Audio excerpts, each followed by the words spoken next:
Hello and welcome to Real English with Real Teachers with myself, Harry Giles. And Charlie Baxter. Top of the morning to you, Harry. How are you?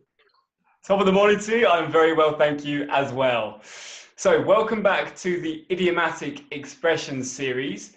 This is the third video in the series. So if you have not seen the first two videos yet, please go back and watch them.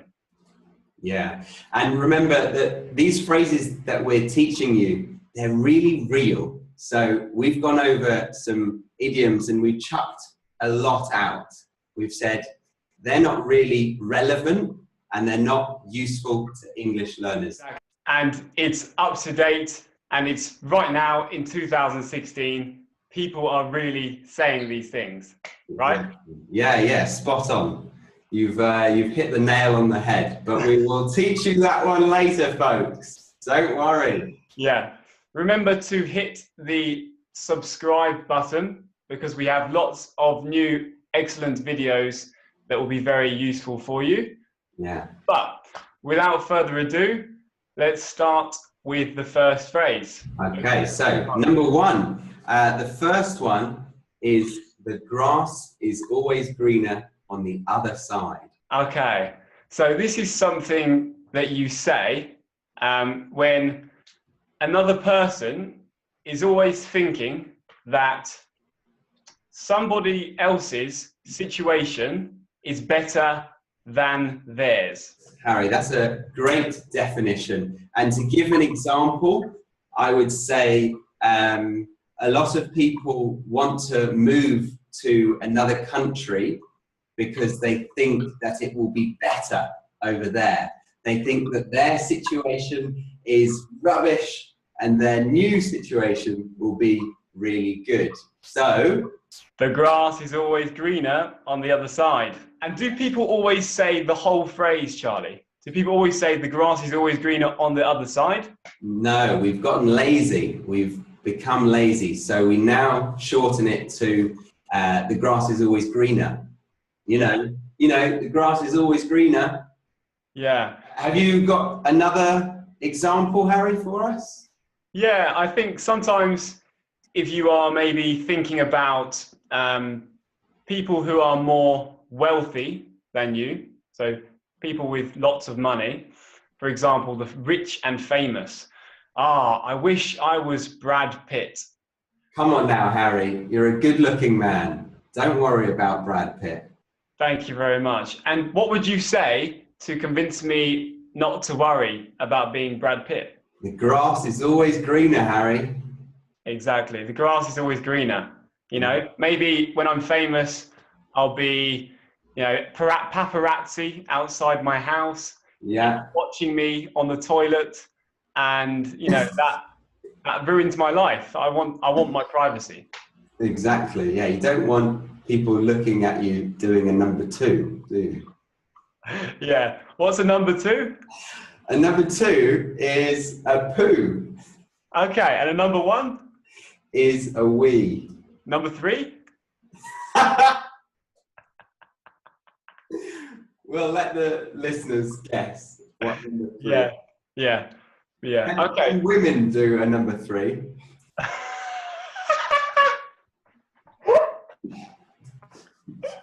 Okay. So, on with the second expression. The next phrase today is to hit it off with someone, or just to hit it off.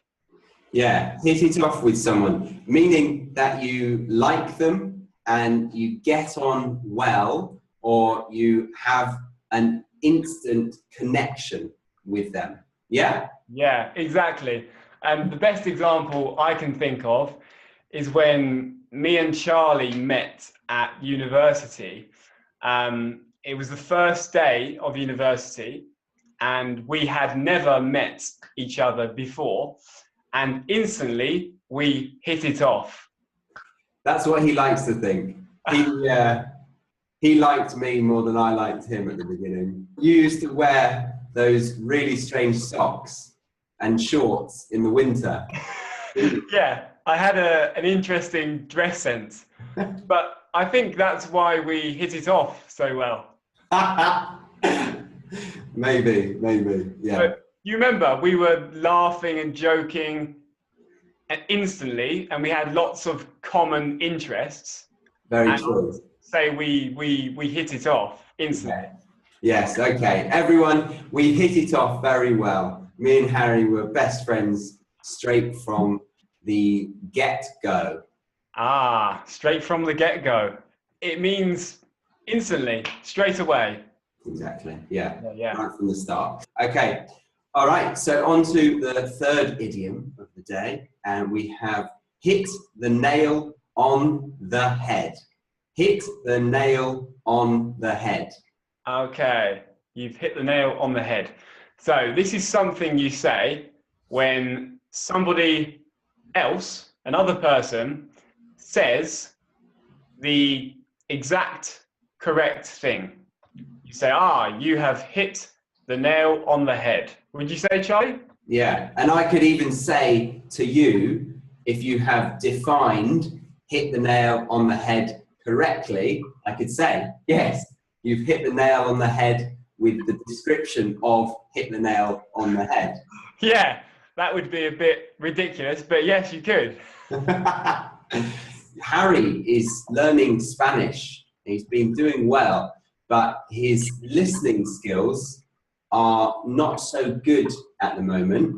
And that's because he needs to be listening to more podcasts and actually spending more time listening to the language. Is that right? Yeah, you've really hit the nail on the head there, Charlie. Thank you, sir. I guess you are. This is why you are a language teacher. Oh, stop it. I'm blushing. All right. Shall we go on to the next idiom? Yes, let's. Okay, the next one. To hit the hay. To hit the hay. What does that mean, Charlie? Or to hit the sack. What does that mean, Charlie? It means to go to bed. Or to need some rest. So you say to everyone, I need to hit the hay, guys. I'm gonna go. I'm gonna hit the hay, guys.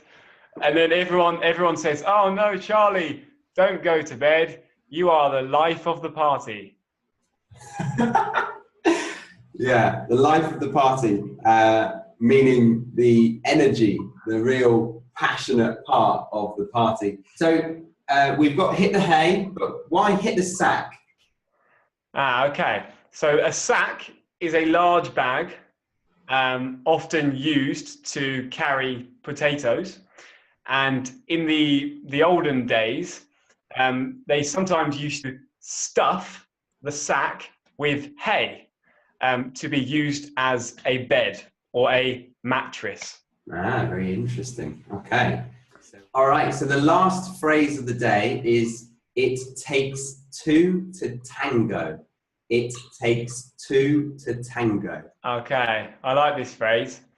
So this phrase means that two people or two parties involved in a situation or an argument are equally responsible for it. They are both responsible for what happened. Yeah, you've hit the nail on the head with that one, Harry. Just to remind people that tango is the word for the dance that you go like this. And then and you like that. So an example for me, when I was younger, I used to fight with my sister, and we wanted to have the remote control for the TV. It ended up in one of us getting hurt. You were a skinny wimp. Didn't you normally get hurt? Yeah. She had very powerful legs. I remember she used to hit me really bad. And she used to scratch. Oh, no. I was a bit of a biter. I used to... Yeah, you still bite, don't you? Easy now. Yeah. Anyway, so we would fight, and then my mother would come in and say, "What's been happening here?" And I would point at her, and she would point at me, and my mum would say, "Well, it takes two to tango. It was both of you." Yeah, you were both in the wrong. Okay. Yeah, perfect. Yeah, so like Charlie said, the dancers, you cannot do the tango with just one person. So it takes two to tango, and the same, it takes two people to have a fight or an argument. So both people are responsible. So here are your idioms. We've got part 4 coming shortly, but over to Harry for the sign-off. Cool. So yeah, thank you very much for listening. I hope this has been useful for you all. Remember to hit subscribe button, which should be just about here. And remember that if you like mine and Charlie's style of teaching, we both offer one-to-one online classes via Skype. You can go directly to Charlie's website at cbenglishtuition.com. And for me, you can go to italki or Verbling. Remember to stay tuned for our next video, which is about job interviews. Right, Charlie? Absolutely. Yeah, we've got an interesting job interview style podcast coming up very soon. Perfect.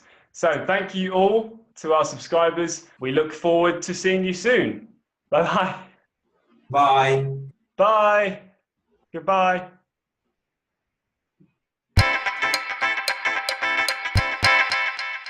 What?